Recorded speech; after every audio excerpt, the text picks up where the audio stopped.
podcast where we talk to smart people, but not necessarily done by smart people? That is an awesome question. This one goes down probably on one of my top 5. Hey, I like nutrition. I like to eat food. This is the coolest thing ever. We're going to do this forever.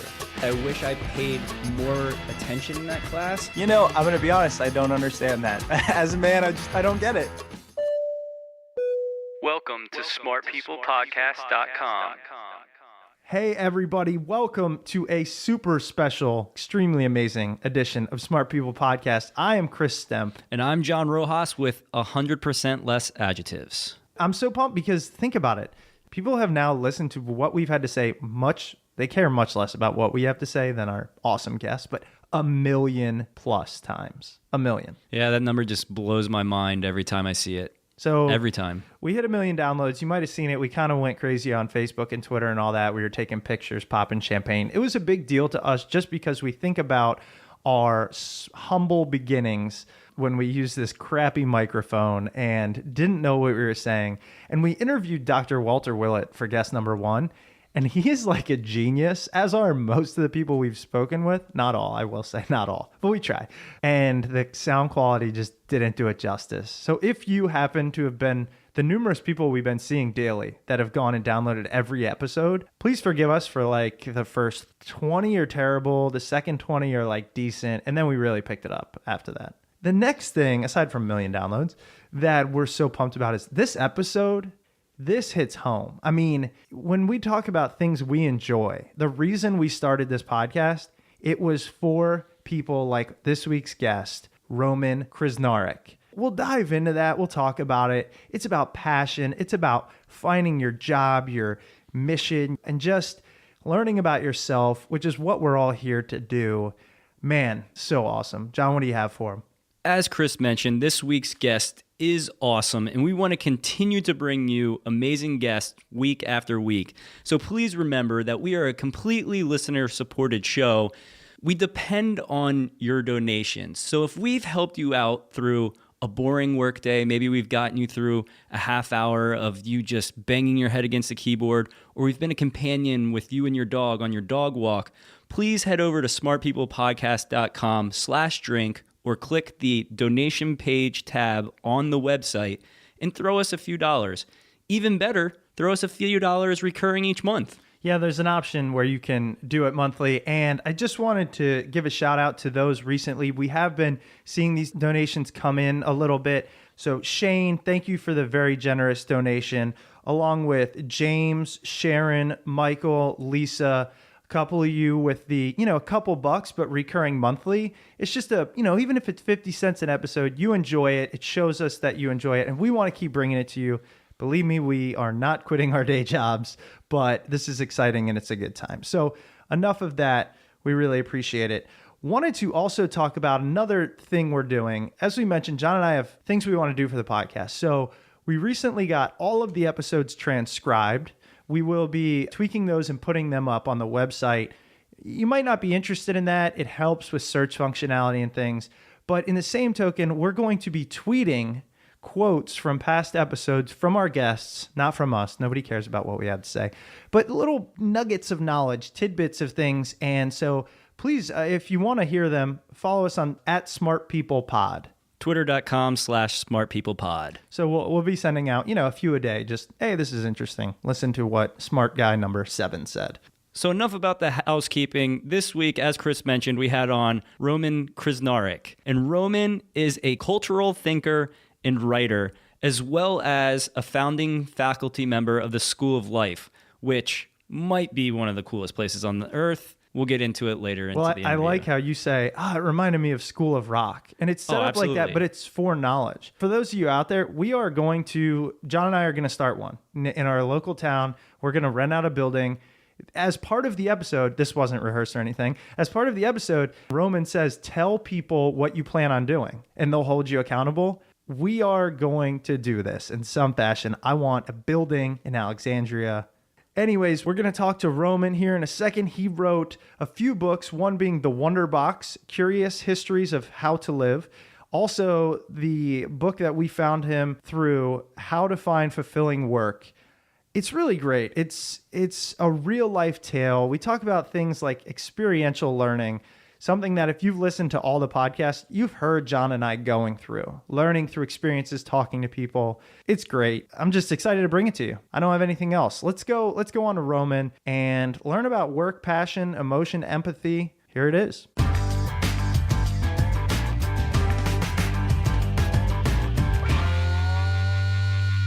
All right, Roman. Well, thank you so much for being on the show. As John and I just mentioned, the subject of finding fulfilling work and your passion is the reason we started the podcast. So we're just so excited to talk with you. And when we found you, we actually found an article that you wrote regarding how we now have this choice of all these different careers we can follow. And in the same time, that becomes confusing, along with we don't know what path to go down. And I just wanted to see, what made you get interested in this idea of finding fulfilling work? Well, it's a great pleasure to be on with you guys. And the real reason I decided to write a book about how to find fulfilling work is because myself, I've been on that journey trying to find work which uses my talents, which embodies my passions, which puts my values into practice. And I haven't always been successful. I used to be a college professor teaching politics and sociology. Then I became a professional gardener. I've tried being a journalist. Then I've also been a furniture maker and a community worker, as well as a writer. So I've gone through a lot of different changes myself. And I think what I've discovered, and I think this is something that many people have discovered, that it really is difficult to discover that one thing, which is your ideal job. Maybe it doesn't even really exist. And that in a way, the more choices you have, the more confusing it can be. In a way, you can become like a deer caught in the headlights. There's so many options that you don't know which way to move. You're so worried about making the wrong choice that you sometimes make no choice at all. And that's why so many people stay in jobs that are long past their sell-by date. The other thing you cover, which John and I often debate, is how there are so many jobs available now and how that can become paralyzing. Yeah, that's right. I mean, in the pre-industrial period, 200 or 300 years ago, there were only about 30 standard jobs you could do. You could be a barrel maker or a shoemaker or something like that. But today you can go to websites where there are over 12,000 different jobs listed, and how are you supposed to make that choice? And one of the problems that human beings face is that we're naturally risk averse, or as the psychologist Dan Kahneman puts it, people hate losing twice as much as they like winning. That's whether they're at the casino table or thinking about relationships or jobs. In other words, we exaggerate everything that could possibly go wrong, and which stops us making change. That's one of those reasons why we get paralyzed. And even if you're bored in your work, you've got a terrible manager, you're unhappy, you're miserable, sometimes you want to sort of cling on to what you've already got. But I think it's very normal to feel that kind of paralysis and, in a way, a confusion with the options before you. The trick is really to think hard about what meaningful work looks like for you and find a way through that labyrinth of choices. And the other thing that this one article specifically touched on, and I actually got in a conversation with somebody yesterday, for the first time, or recently, I guess, I won't say for the first time in history, but very recently, we have the ability to think about what we want to do. Even I know as recent as my parents, they just wanted to get out of their small town, make enough to have a family and, be able to provide. A, is that a generalization? Is that the truth that most people in the past generation just wanted to provide for their family? And B, if so, what does that cause? What kind of anxiety and pressure on, say, the millennial generation or something along those lines, where it's like, hey, you have time to find fulfillment, not just a paycheck? I think you're absolutely right that there's been a revolutionary seismic shift in our expectations about work. Go back just a generation or two to your parents or to my parents, and there wasn't necessarily such a widespread expectation of finding work that was more than just the salary. My father, for example, he worked for the same company for 51 years, and he worked for IBM. And he was a refugee from Poland to Australia after the Second World War. I was born and bred in Australia. And his work ambition wasn't to, use his great musical talents or other passions that he followed. All he wanted was security and a steady job and a life in the suburbs, wanted a quiet life. But I think there's been a post-war generation which has grown up with greater material prosperity, who have higher expectations. That's been the revolution, that now you find people from corporate executives to taxi drivers who are looking at their work and thinking, how can I suck more out of work so it contributes more to my life? How can I really find a job that's big enough for my spirit? And there's a problem there, really, because as your expectations go up, the chances of them of maybe not meeting those expectations may well go up as well. The possibilities for disappointments grow. And I think there's one school of thought which really says, okay, what we should really do when we're thinking about work is take a kind of a grin and bear it attitude, which is don't try and find work which is truly fulfilling. Don't raise your expectations too high. Just treat it as a kind of a necessary drudgery and enjoy your passions and pleasures and interests outside your job. As Mark Twain famously said, work is a necessary evil to be avoided. And he was of that kind of grin and bear it attitude. But I actually believe that there genuinely are more opportunities for finding fulfilling work today than there have been in Western history. There are more fissures through which we can kind of crawl, more cracks that we can find to find work which is truly life-enhancing. I knew this was going to happen. As I ask one question, it opens up 5 more. So I'm going to try to keep it directed, but along those same lines, what I find is that because this is a fairly recent occurrence to some degree, I'm sure people, like as you mentioned, Aristotle even talked about it. I'm sure throughout history, people have always kind of searched for their passion, but it was less important, less a necessity. So being that it's a fairly recent phenomenon, there's not really a path to follow. I feel like the advice often given is by those that didn't grow up with that thought process. Do you have any thoughts there? Have you found any great resources or in your own studies covering this idea? You've hit the nail on the head that the advice that tends to be given across colleges, schools, career advice centers is pretty old-fashioned. And let me just say a bit more about that. The first career advice center opened in America in Boston in 1908. And since then, career advice hasn't made much progress, I don't think. The standard model of finding a job is what's called the plan then implement model. And that model is one where you go and do lots of research into various careers. You draw up lists of your strengths and weaknesses. You might take a psychometric test like the Myers-Briggs test, which tells you what your personality is. And then you try and match yourself to a particular profession, and you start sending out resumes and making applications. Now, what the evidence really shows is that that method, that traditional method, plan and implement, may well get you a job, but it's unlikely to get you a fulfilling one. And that is because you haven't really tried out the jobs in reality. You haven't had experiential learning. That's the downside of it. What we really need to do, and what I've found and what the research today shows, is that if you want to find fulfilling work, you need to flip that plan and implement model completely on its head. Instead of thinking then acting, flip it around. Act first and think afterwards. What you need to do is go out and try some job experiments in the real world, whether that's interning, shadowing, volunteering. Actually getting some experiential learning will give you far more insight than any personality test or list of strengths and weaknesses that you make. What we really need to do is to take ultimately what I think of as a radical sabbatical. And one person I interviewed for my book, How to Find Fulfilling Work, was a woman called Laura, who took this act first, think later idea to its logical conclusion. She had a series of really miserable jobs in her 20s, sort of administrative jobs. And for her 30th birthday, she decided to give herself the ultimate 30th birthday present, which was to spend a whole year trying out 30 different jobs. So she held down a part-time administrative job just to make ends meet. And the rest of her time, she volunteered, she worked, shadowed. She was a manager of a cat hotel. She shadowed a politician. She worked in the advertising industry. She was a sort of a bed and breakfast review writer. She tried all these different things.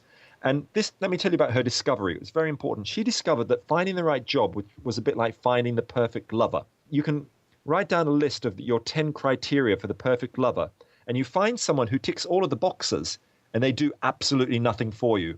And then you meet someone who seems to tick none of your boxes and they totally blow you away. And that's what experiential learning is all about. That's what Laura found. In fact, she found that working in the advertising industry was totally exploded her mind and was what she really kind of wanted to do. And she really found the wisdom of rejecting that traditional career advice, which you were mentioning, that plan and implement model, and then taking on board this act first, think afterwards. That analogy of finding the perfect lover is so perfect. It's so perfect because of, like you said, oftentimes I'm sure everyone has gone through this. So that's why I kind of mention it. You know, you do make these lists, whether it be in your partner or in your job or about your personality.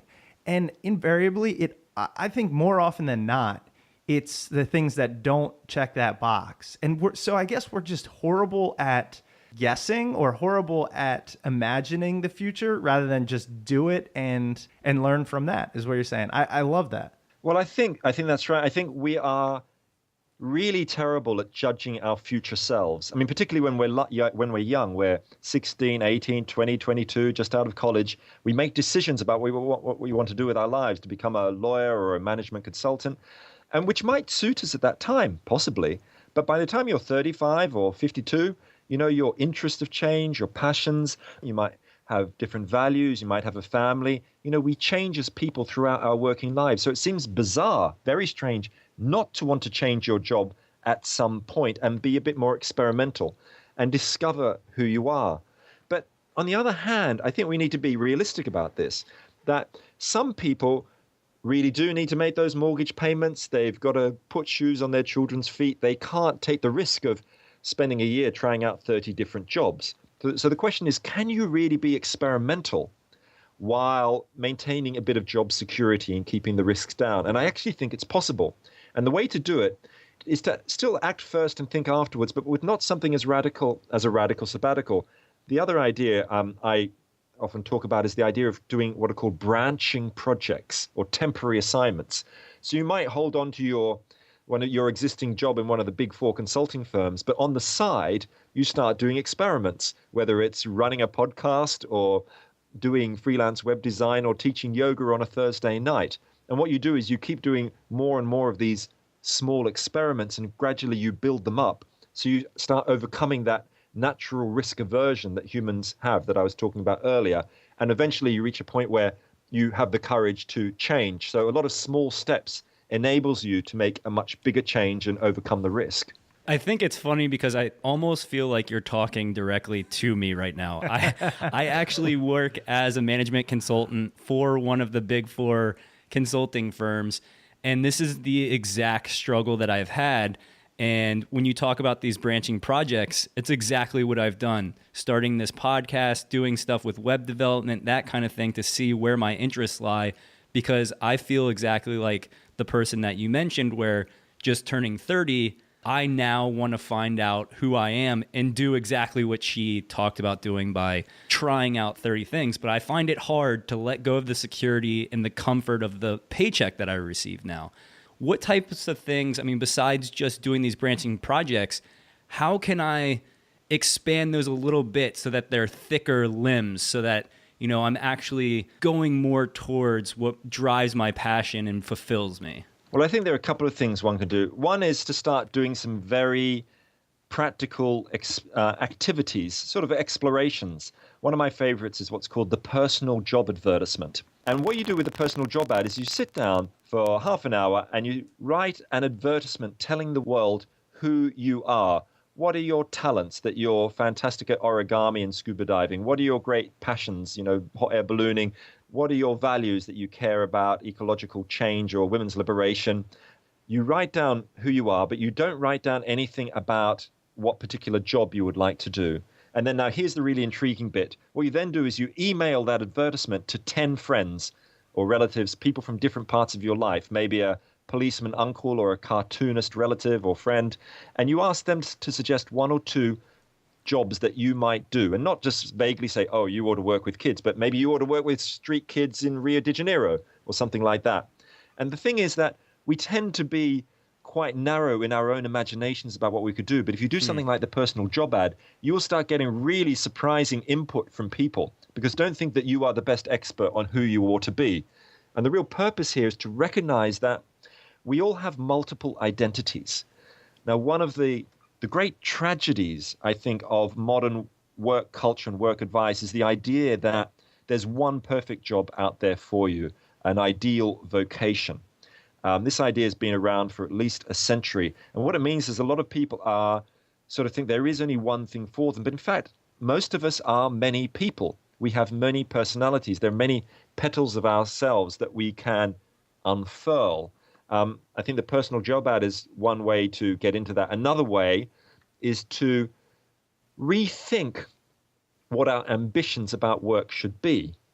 And this is the idea of whether one should strive to be a high achiever or what I call a wide achiever, right? So a high achiever is what we're traditionally told, which is to become an expert in a narrow field, to become a specialist, a corporate tax specialist, a pediatrician, a reference librarian.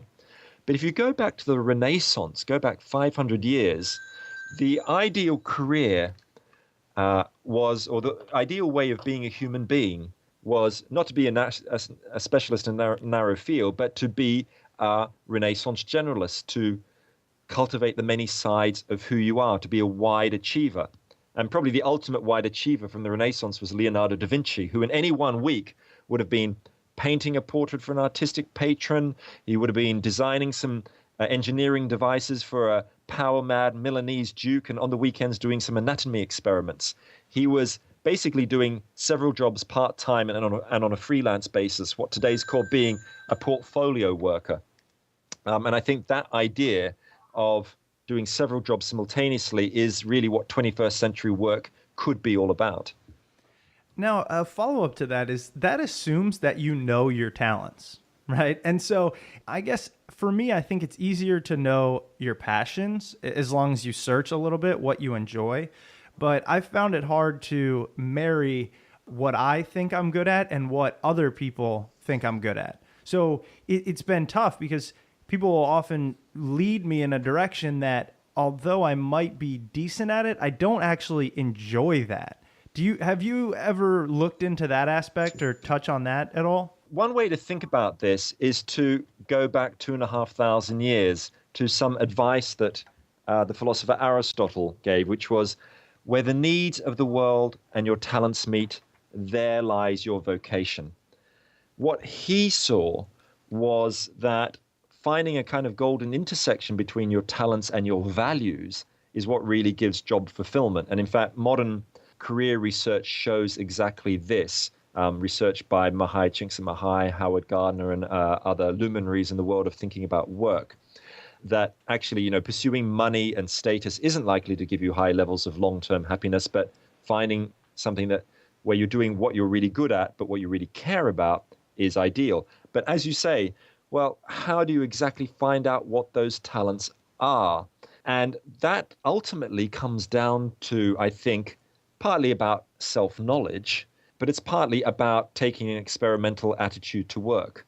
So let's just think of a historical example. Vincent van Gogh, right? He wasn't always a painter. In fact, he had no idea that he wanted to be a painter. When he started out, he tried being an art dealer. Then he was an elementary school teacher.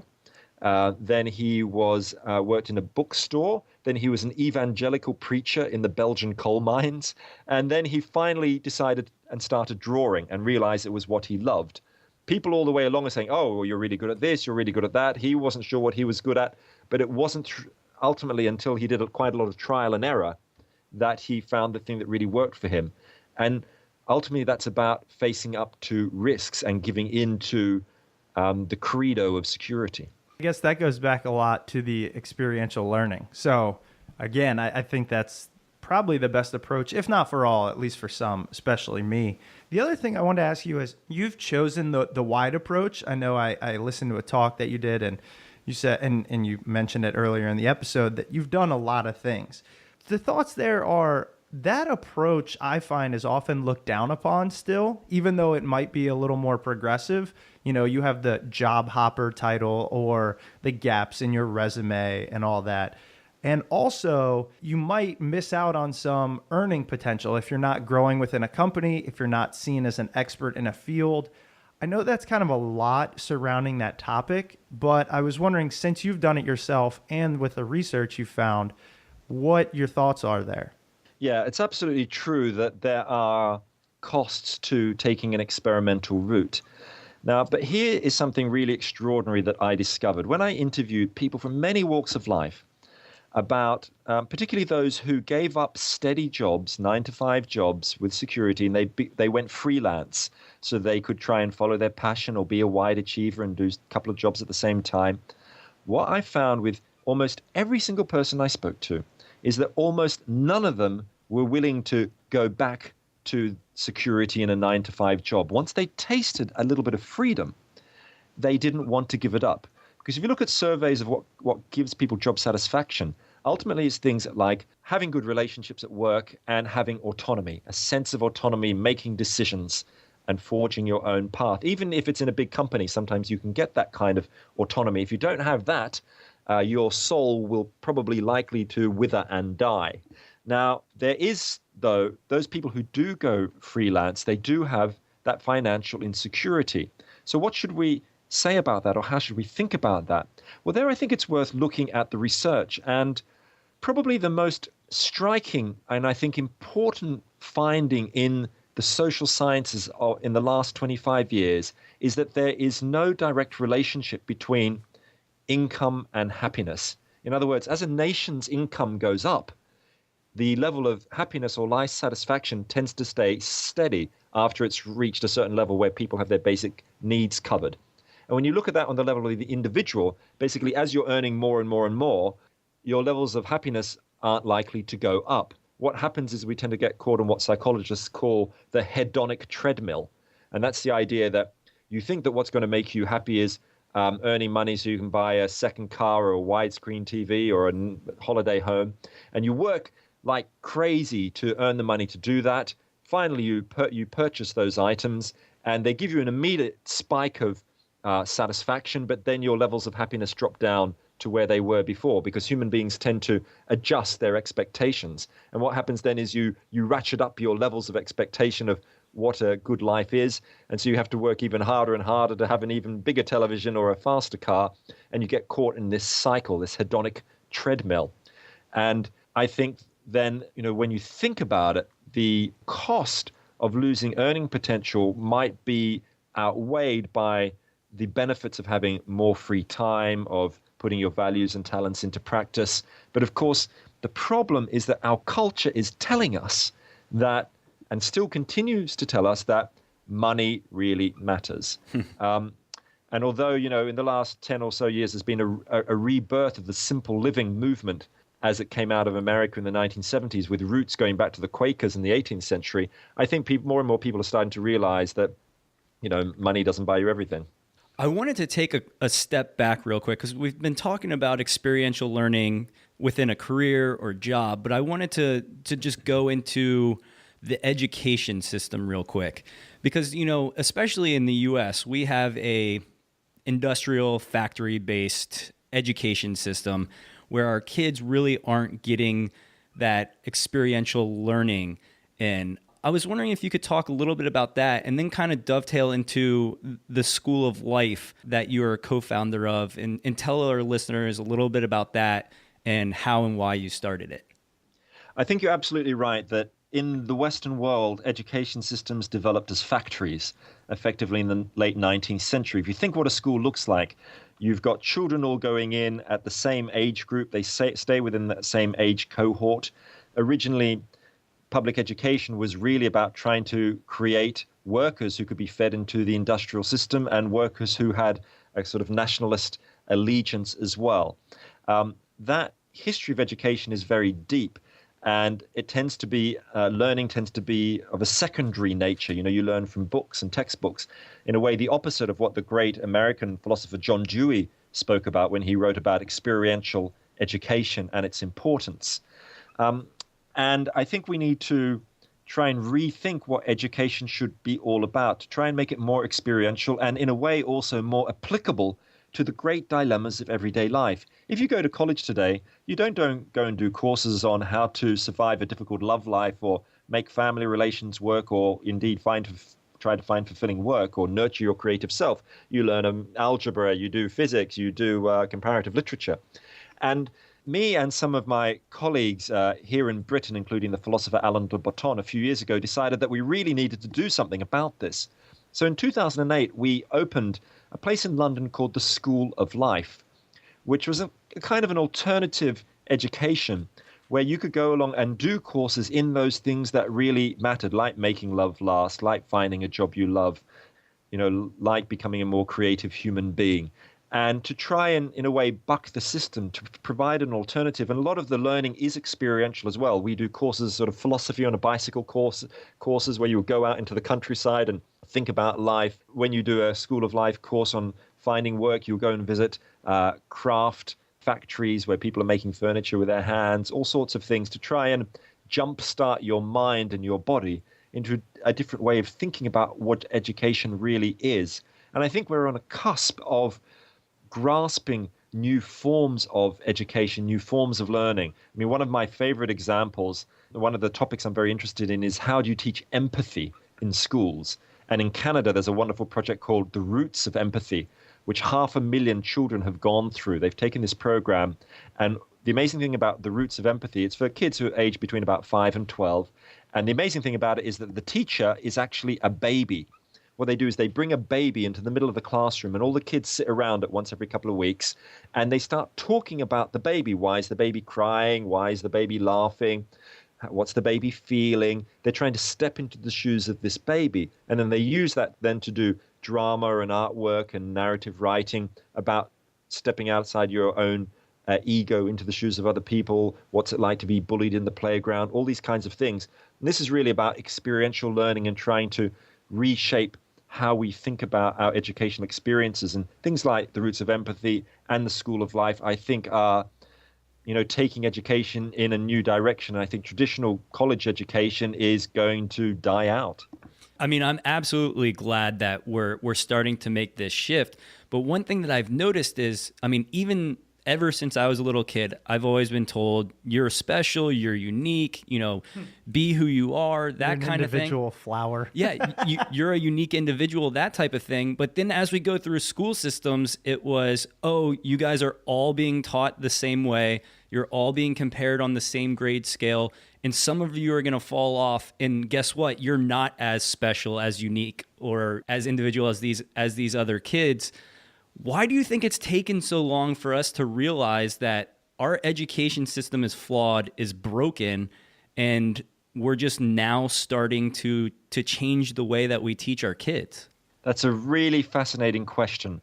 I think going back to the Renaissance, which was the era of the birth of individualism and human uniqueness, I think go back then, and of course education was much more about nurturing your particular individuality and individual talents. Of course, there are these big figures like Michelangelo, Leonardo da Vinci.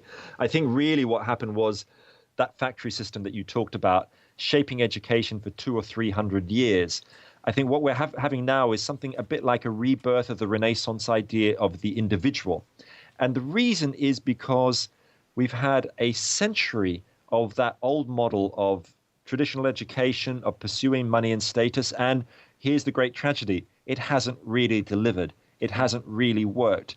More and more, we're getting the evidence coming in that pursuit of what I call a kind of homo self-centricus, a sort of a self-interested pursuit of material pleasures and so on, hasn't been one that has really nurtured our individuality necessarily. We've been fitting into other people's boxes of what a successful life and career really looks like.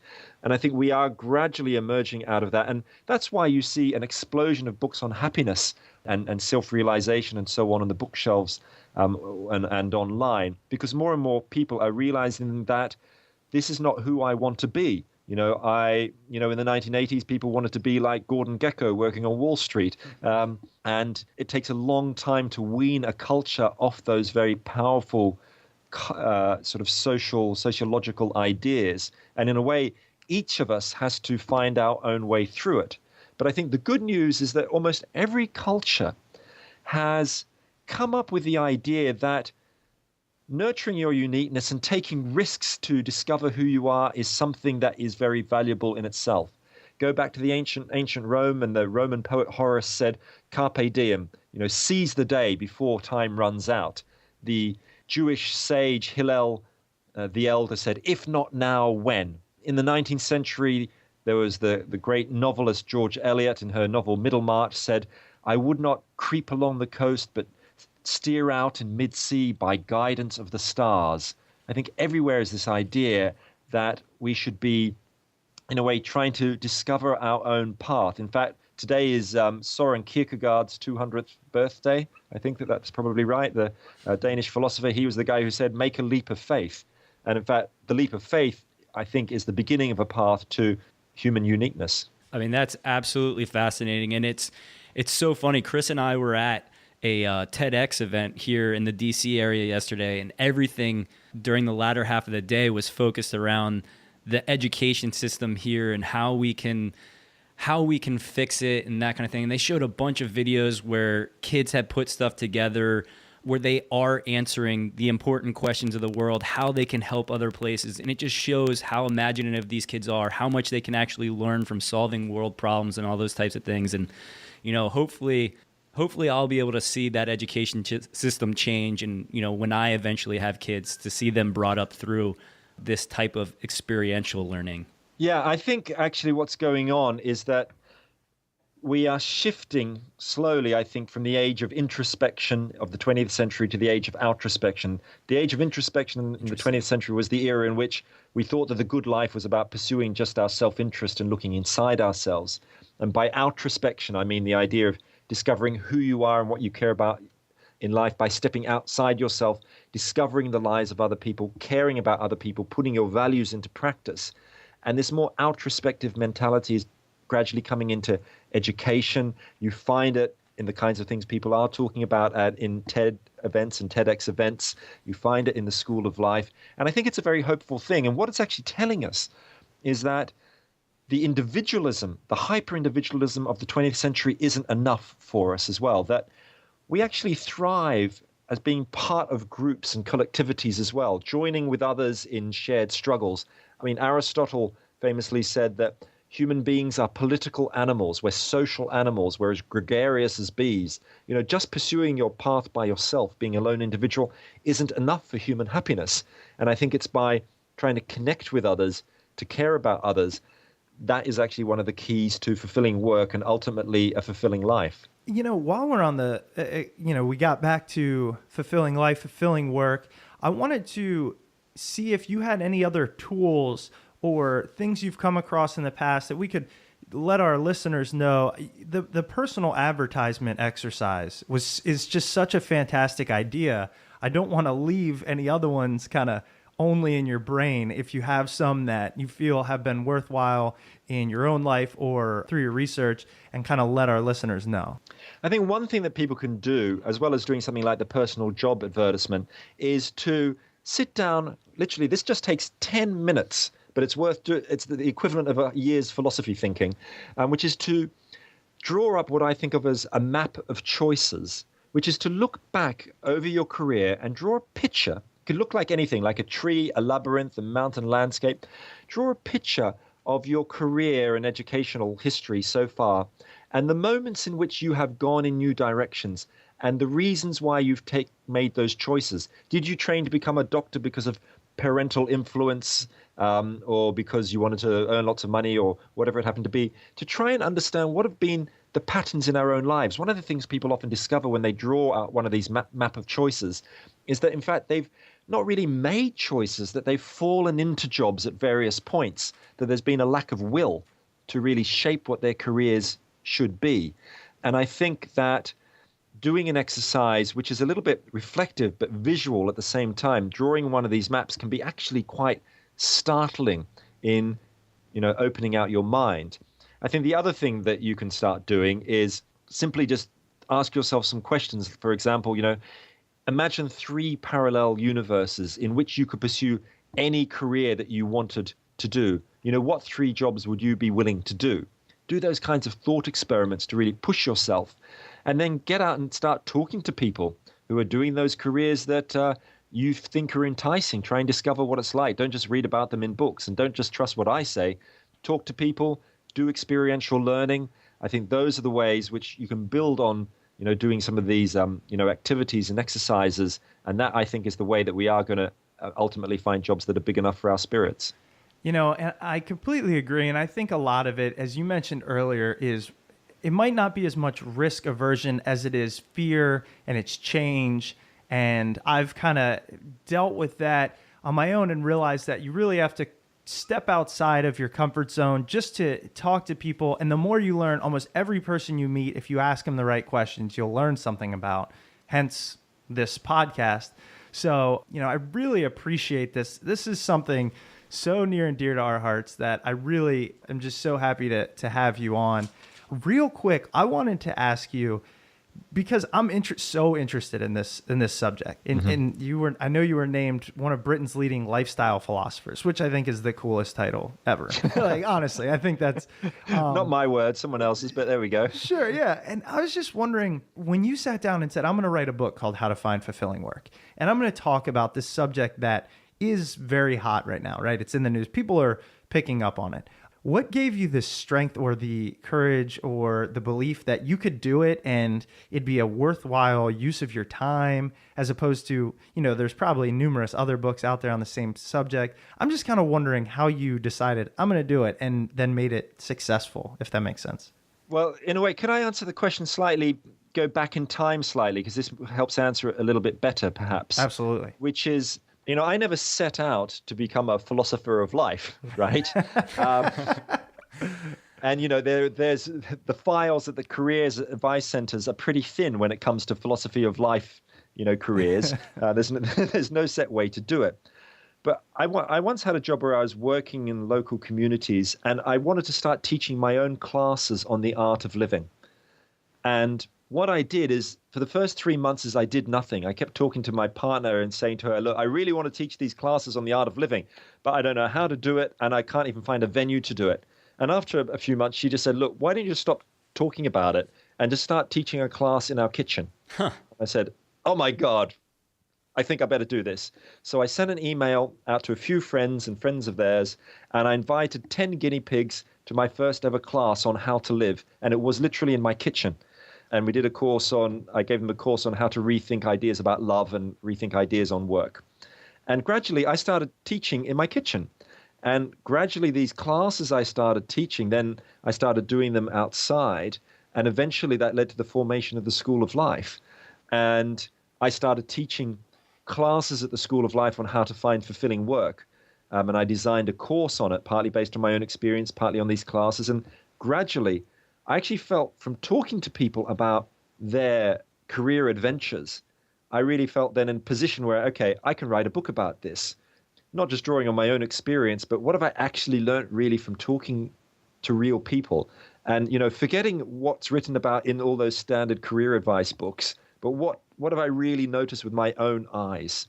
And so that was what really gave me the courage to try and write about it. But what I also noticed was that most writing about sort of self-help was from mostly a psychology perspective, and a lot of career books are either from psychology or very practical about writing a resume. And I was actually interested in history and philosophy and literature, and so I thought, okay, I can do something a bit different from other people. But ultimately, what I'm talking about is what you guys are doing, right? Which is doing this podcast. Mm-hmm.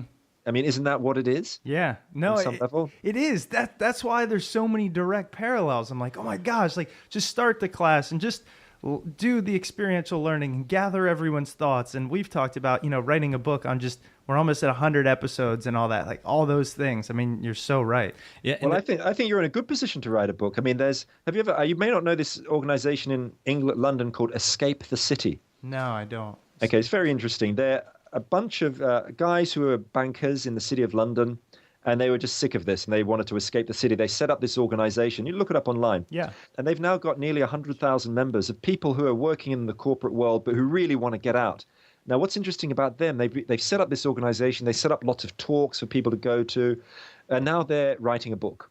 They found a publisher for it and stuff, based on what they'd learned, and maybe, that's the direction that you guys can go in. Yeah. Possibly as well. But of course, I've also failed a lot as well. Right. I've written a novel that nobody wanted to publish. I spent 3 years trying that out. So I think, experimentation has its downsides too. But, in my view, life is so extraordinarily short that, who wants to get to the end of their life and look back on it with regret and say, why did I stay in that job for 45 years? The thing that I focused on with your answer, and I know exactly how both Chris and I are, was the fact that you said you told somebody your thoughts and ideas, and they turned to you and said, well, why don't you just do it here? Yeah. Why don't you do it in the kitchen? And that gave you that kind of aha moment that was like, oh yeah, you're right.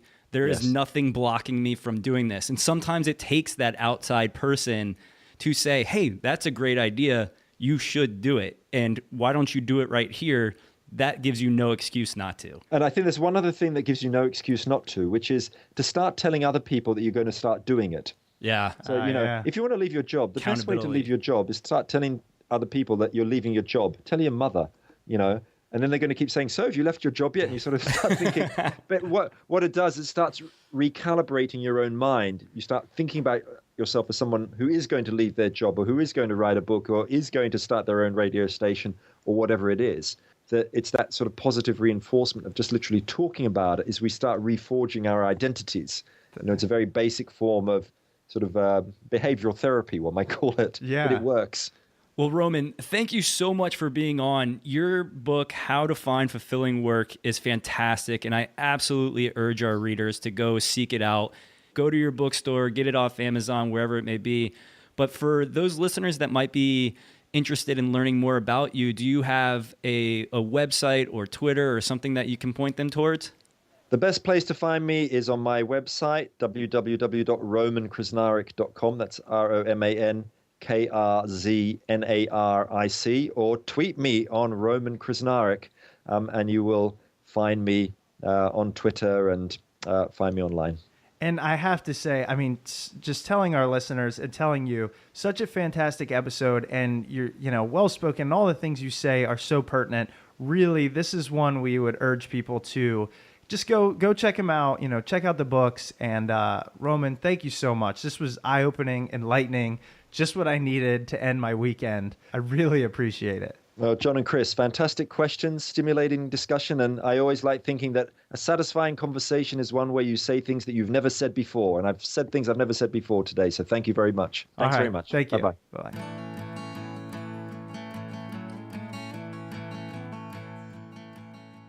I hope you guys were inspired just as much as we were by Roman's interview.